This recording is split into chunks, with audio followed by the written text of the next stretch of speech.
welcome to this week's episode of the Goodrum Show with me, Chris Goodrum. Okay, as per usual, a big thank you to everybody that watched last week's episode of the show and liked and all that kind of stuff. I thought it was quite an interesting episode. And secondly, an apology. As I said last week, my intention was to do an episode of the show this week on the new releases, or the Series 10 releases from North Star. Now, unfortunately, they've had a bit of an issue with the Kalila label, or the Chaos label. Kind of quite apt, I suppose, isn't it? I don't know what the issue was, but obviously some kind of chaos got in the system, and subsequently that's delayed the release, and North Star asked if I would just hold off on doing that episode of the show until they'd done the official release. So of course, not a problem. So I've obviously pulled forward the following week's episode to this week, and hopefully I will be doing the North Star episode next week. Now, as you well know, I'm now able to sell you stuff, so I've had a number of orders in for the North Star releases. So if you are thinking of making a purchase, get your order in pretty quick, because I'll be finalising the whole thing next week. Obviously send me an email to my work email, chris@gauntleys.com. If you want my tasting notes, then just let me know.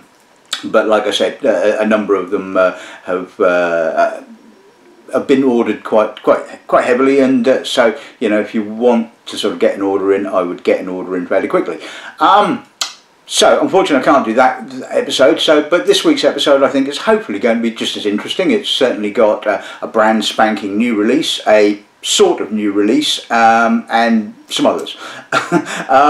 It's obviously, as you can see from the title page, it features 3 of the English distilleries, of which I'm big fan of, all 3 in actual fact. I mean, I did the episode at St George's Distillery, it was a couple of years ago now, when I did some filming and interviewed David Fitt, the distiller, and they always had a soft spot for their whisky, and I guess because these are English distilleries, then one feels a slight affinity with them being English, of course.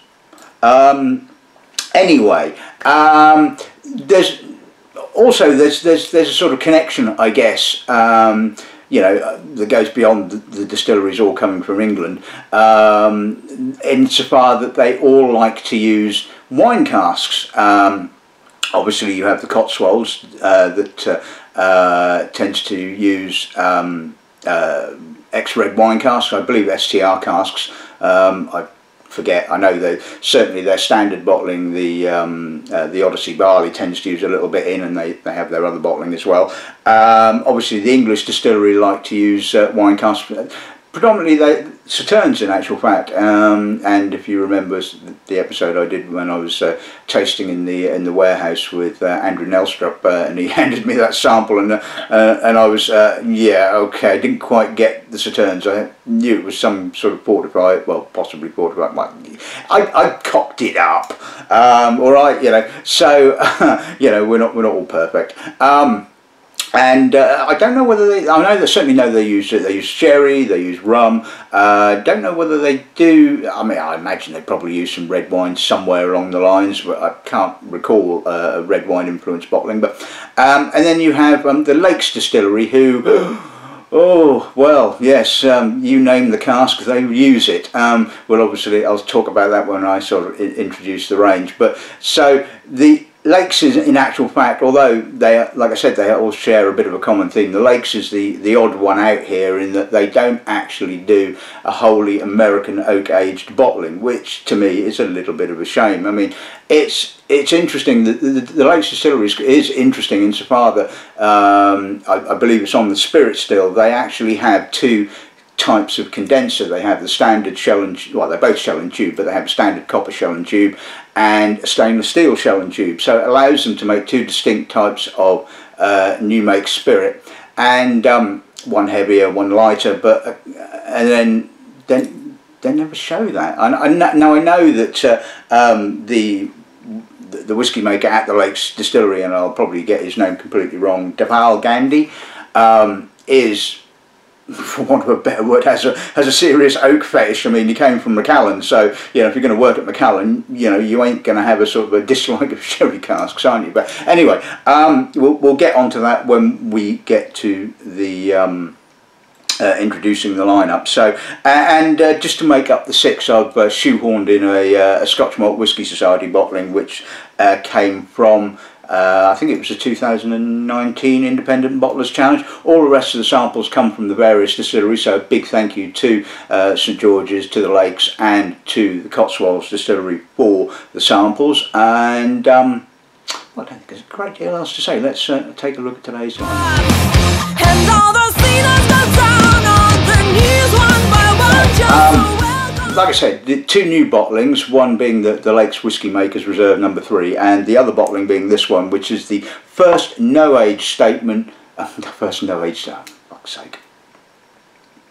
Right, okay, so, like I said, the reason for the episode partially is the new releases. Obviously, you've got the Lakes Distillery Whisky Makers No. 3 release, and you have the first age statement release from the St George's Distillery. It's an 11-year-old, and so I've kind of like built around that, and the distillery kindly sent me 2 samples of, you know, their standard no age statement bottling. So we're going to kick off with the English original. So it is unpeated, American oak aged and bottled at 43%. And I think, you know, so I thought, well, yeah, they kindly sent me along. It would be rude not to include them in an episode of the show. So I'm indeed doing so, although I have reviewed them in the past.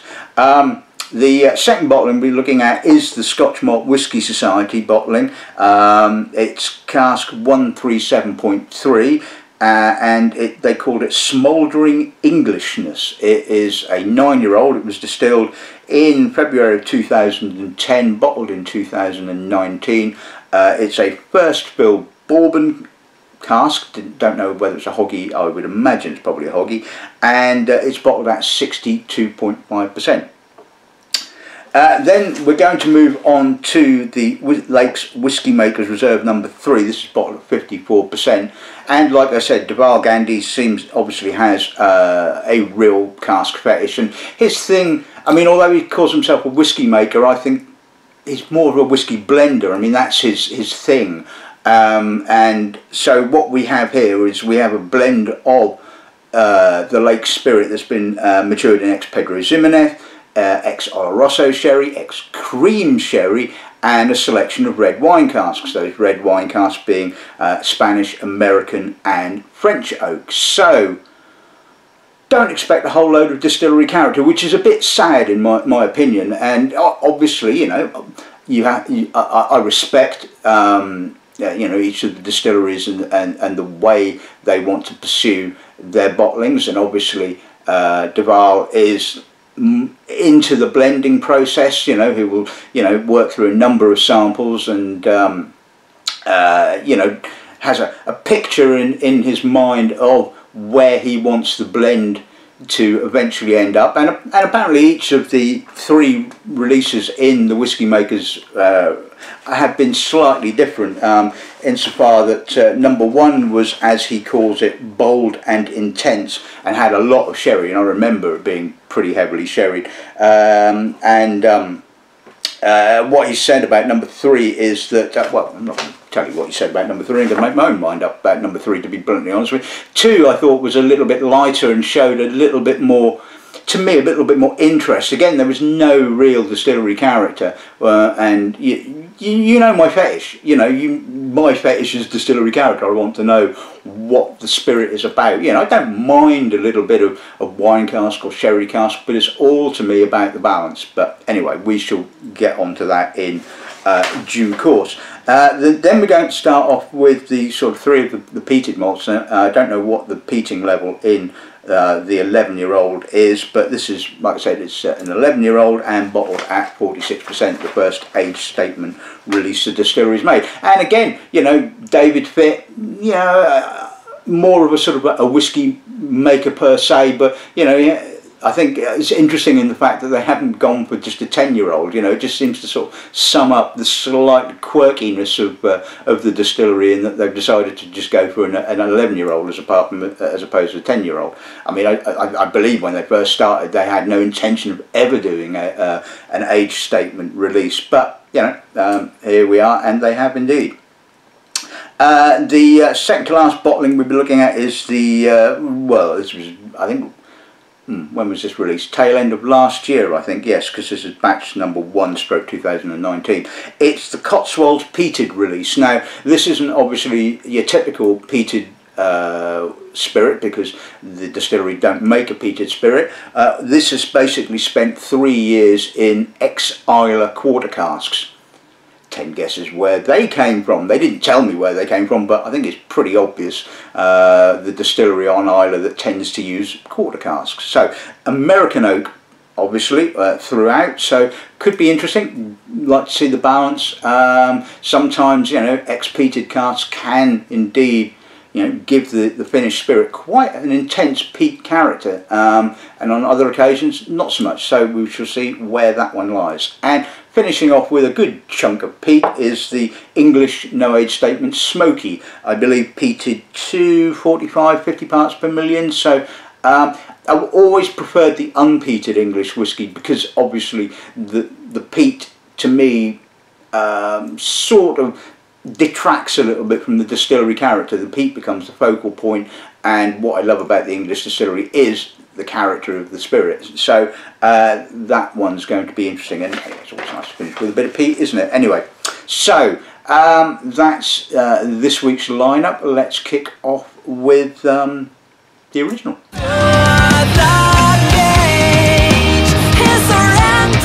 Right, okay, so let's see what the nose gives us on this one, shall we? Lovely, really fruity, slightly estery, white fruit, pear, peach, apple, gristy barley, a little bit of honey, a little bit of vanilla, lovely freshness, crisp, almost kind of mineral, and it's got a sort of a slight edgy green fruit note, green apples, possibly gooseberry, grass.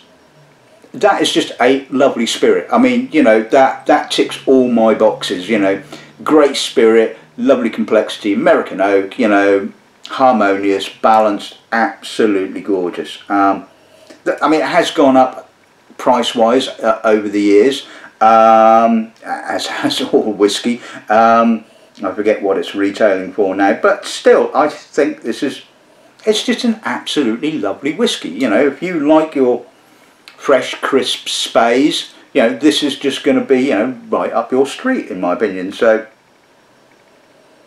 see what the pass like.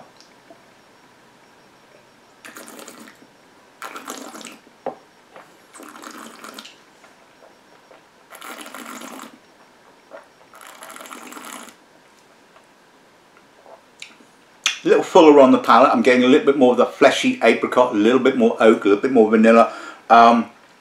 But it crisps on the mid palate. You get the sort of the white fruit, slightly estery white fruit, barley, minerals, and the finish is absolutely gorgeous. You get that combination of honey, vanilla, and almost acidity, sort of mineral acidity, and it's just got such a lovely fresh finish. And again, the oak is not too heavy. It's supporting. It's adding a little bit of vanilla. And I just think all round that is an absolutely beautiful whiskey. Absolutely spot on.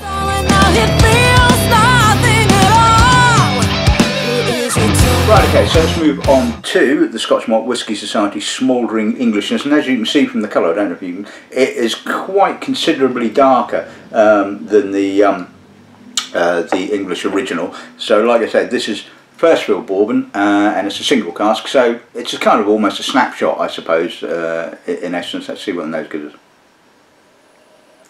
A lot more oak. It's really quite tight, quite barleyed, yet fuller, richer. Obviously the alcohol, the higher level of alcohol is kind of giving it more richness, more presence. There's a little bit of smoke, a little bit of barley, touch of heather.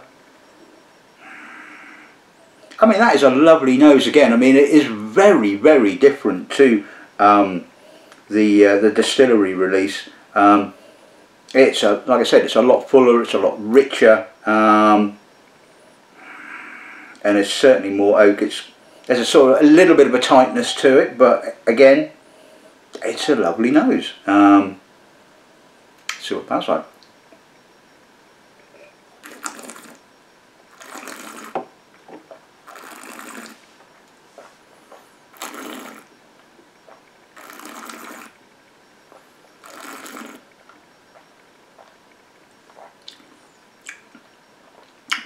Again, quite tight, intense, rich, full, lots of apricot, a little bit of smoke, less of the sort of the white fruit, certainly more oak character. It's got again that sort of tight woody kind of character.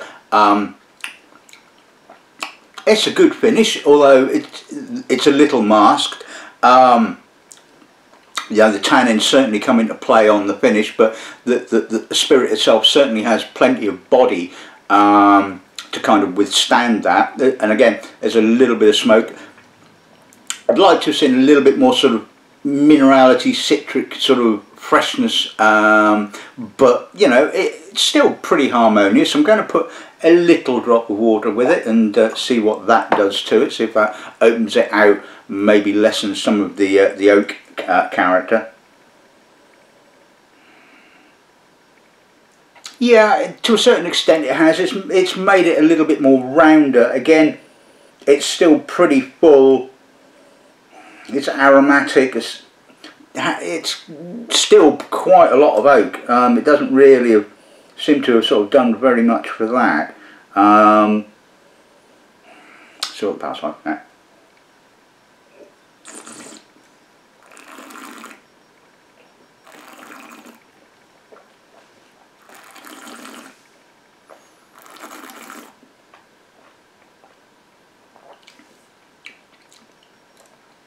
I like the finish now.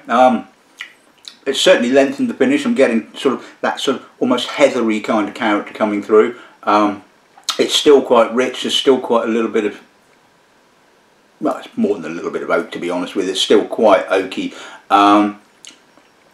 But yeah, I mean, it's interesting. You know, I remember when I tasted this blind, I mean, it didn't say the English Distillery to me whatsoever. I mean, it's a lot bigger and more robust, which is probably more down to the oak than anything else. But even so, I mean, it's an interesting bottling, and like I said, it's more of a kind of a snapshot of the character of the St George's Distillery rather than anything else, I suppose. So so yeah, not too bad. Okay, so let's move on to the Whisky Maker's Reserve. Let's see what the nose gives us on this end, shall we? A little shy. There's possibly a little cerealness, but there's a lot of oak. I mean, it's got slightly treacly PX notes. There's a little bit of Oloroso. Can't say I'm getting a lot of the cream sherry, but I mean, it's got a softness to it, I'll give it that. There's a little bit of spicy French oak, some subtle red fruits.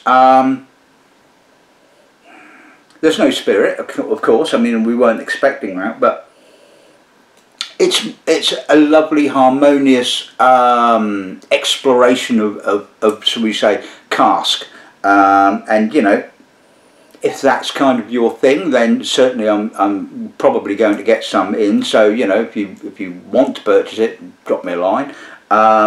It's interesting, and at the end of the day, if every distillery did everything exactly the same way, if it was all just aged in American oak and that was it, I mean, you know, I wouldn't say it would be all completely boring, but you know, you'd have a lack of difference, should we say, you know, and every distillery has its own take on things. You know, some distilleries are more interested in showcasing the spirit and, you know, the art of the distillation. Others, like the Lakes, are more interested in the art of blending, you know, and well, great, you know, and the quality is absolutely spot on. I mean, he's certainly not used any rubbish casks. There's no off notes at all, as you would expect. You know, it is a real quality product. But like I said, you know, don't expect any spirit character. See what the bar's like.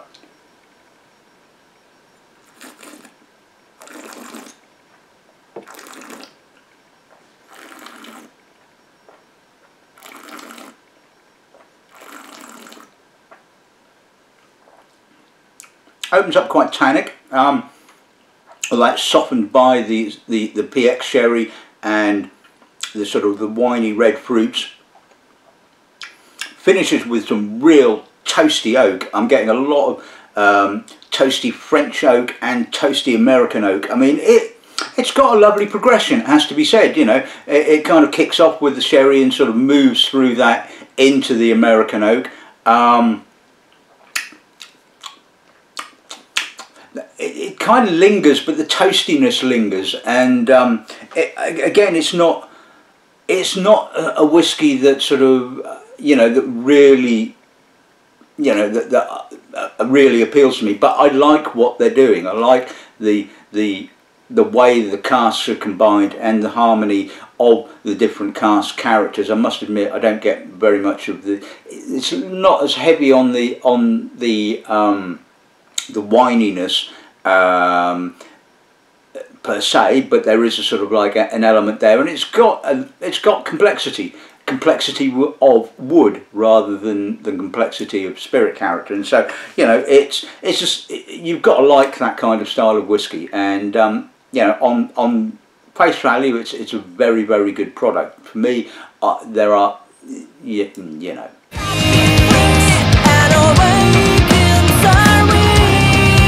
Right, okay, so let's move on to the English 11-year-old. Let's see what the nose gives us on this. Now, we're somewhere between the original and the Scotch Malt Whisky Society bottling.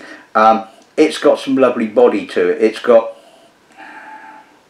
a density of apricot. There's a little bit of oak. There's a lovely barley. But there's that sort of crispness just in the background, a little bit of green apple, a little bit of citrus, just a touch of peat. I'm getting sort of earthiness, earthy peat rather than sort of, so if you wanted an analogy, I would say we're looking not at sort of Islery sort of peat, we're looking more at sort of almost long rowy kind of peat, but maybe not quite so earthy. It's subtle, it's gentle.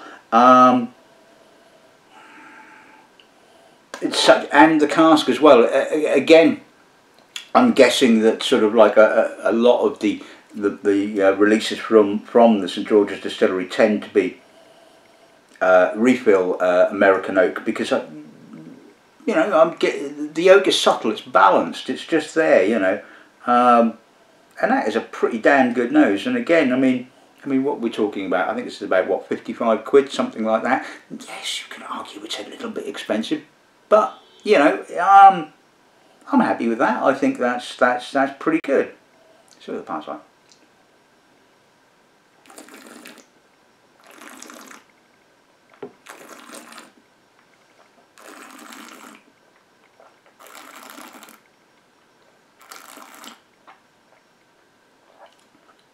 Fresher, crisper, more white fruit, more briny peatiness to kick off with. And then you get a little bit of earthiness, a little bit of rich apricot, the white fruits. It's not quite so sort of overtly estery. I mean, it's obviously that over the period of time, the esteriness of the fruit that you can certainly find in the original has kind of just dropped off a little bit, and it's possibly a little bit more barley, a little bit more malty, and like I said, it's kind of somewhere between Yeah, the original and the Scotch Malt Whisky Society bottling, and I imagine this has probably got a little bit of first fill American oak vatted into it to give it that sort of that sort of characteristic. And you know, I like that. That's again really impressive, and it just, you know, goes to show or showcase, should we say, the character of the spirit with just sort of like, you know, nuances, should we say. So really good. Okay, so let's move on to the Cotswolds Peated release. Let's see what the nose gives us on this end, shall we? Quite subtle on the peat in actual fact. It's quite youthful. It's got a sort of gives you an almost nose prickle. I mean, it's 59.3%, so not a surprise. It's got some nice barley notes, a little bit of apricot, a little bit floral. Can't quite put my finger on. I'd like to say peony. You know, it's got that. I mean, I'm not horticulturalist by any means, but sometimes you sort of like, you smell a whiskey and you go, honeysuckle or hyacinth. Certainly, I know that there's a house just down the road from me that I walked past on my way to the tram that has a big honeysuckle bush, and when that's flowering in, you know, early summertime, you know, it's just a wonderful smell of honeysuckle, and that's the thing, you know, it's all, this doesn't actually really smell of peony, you know, it's just what it, you know, your brain thinks it's kind of trying to make sense of the aromas. And the oak is a little nutty, and there's a touch of, it's less oak than I was expecting, you know, quarter casks, you know, 3 years, you know, I was expecting more oak and more peat, but it's quite a well balanced nose in actual fact. It's got a lovely freshness to it. See what it passes like.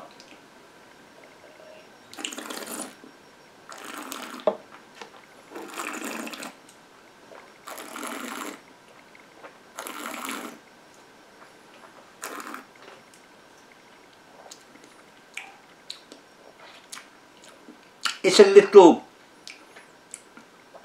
overly youthful, a little spirity, but there's some oak, there's some white fruit, it's got a real freshness to it, there's a little bit of peat, and I guess this is what they were aiming for, you know. I mean, I personally, I think I would have left it just a little longer, just to sort of take the edge off the the rawness of the spirit.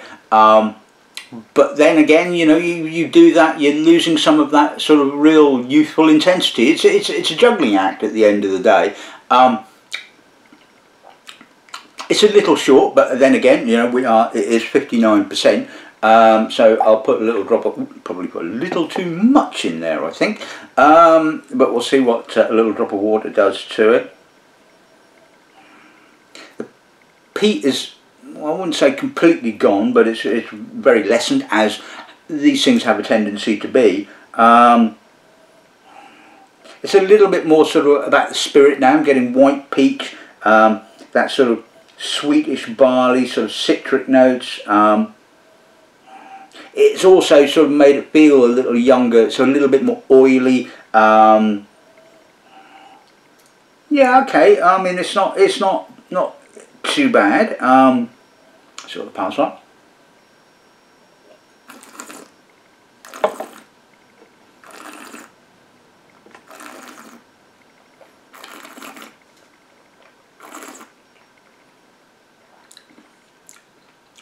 It's a little leaner, I will give it that. The peat again is lessened.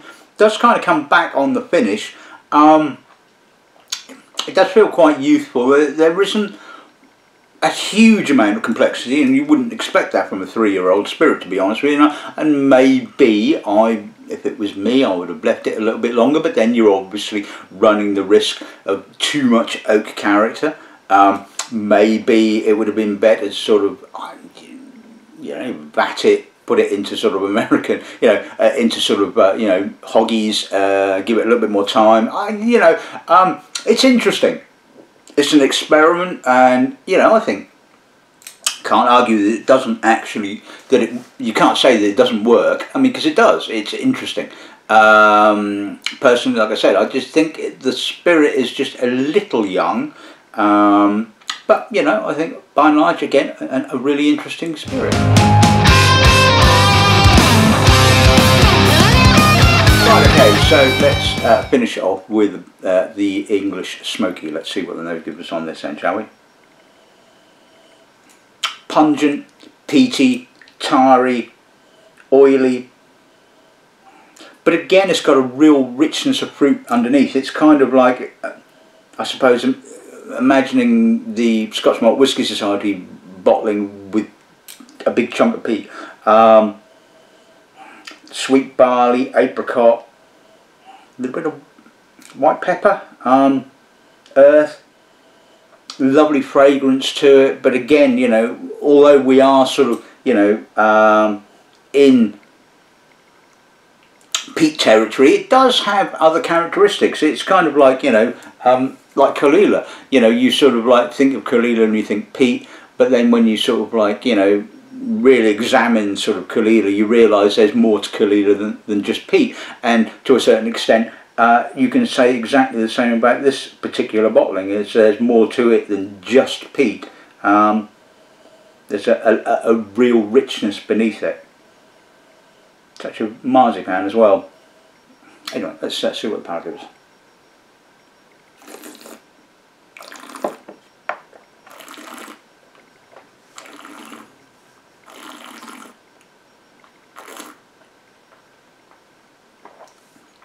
Full, fleshy, fruity. Peat comes in quite quickly, sort of oily, tarry, earthy. That's a real mouthful. I mean, that is a lovely spirit, it has to be said, you know. There's a touch of malt on the mid palate, a little bit of biscuitiness, a touch of vanilla. I mean, you know, again, that is really quite harmonious. It's not one-dimensional. It's not all about the peat. There is some lovely richness at work there and a little bit of oak. And it's just all really harmonious, you know. And yes, okay, you can argue that for me, I prefer, again, the original, the unpeated, because it's all the character. It's just, it's interesting, you know. And if we didn't have sort of, like I said, if we didn't have differences, then it would be a little bit sort of on the dull side, shall we say. So, nice one to finish on.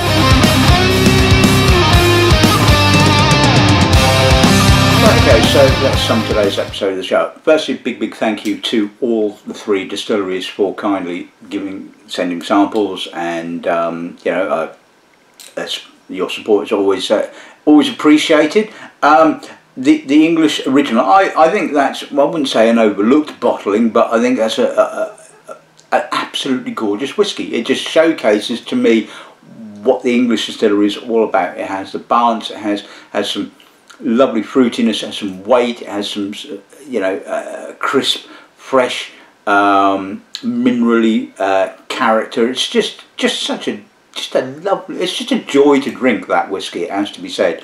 The Scotch Malt Whisky Society bottling, again, not too bad. Don't know whether it's still available, possibly it might be. Again, it just shows a slightly different side to the English, the St George's Distillery, a little bit more weight, a little bit more oak character, obviously. The Whisky Makers Reserve, like I said, you know, it's a style of whisky you have to really like. You have to buy into their philosophy, and I guess at the end of the day, it's the same with pretty much every distillery. You have to buy into the individual distilleries or the individual blenders' kind of philosophy. And if you like their philosophy and what have you, you will like their whisky. And, you know, you can't argue with the quality of what they're producing. To me, like I said to you, you know, and as you well know, I like more character of the spirit. But, you know, I realise that everybody's sort of palates are completely different, and there is certainly a market for that type of whisky. The 11-year-old English, again, absolutely gorgeous, really nice balance to it, and as you've come to expect from the distillery. The Cotswolds Peated, again, you know, interesting experiment, interesting bottling.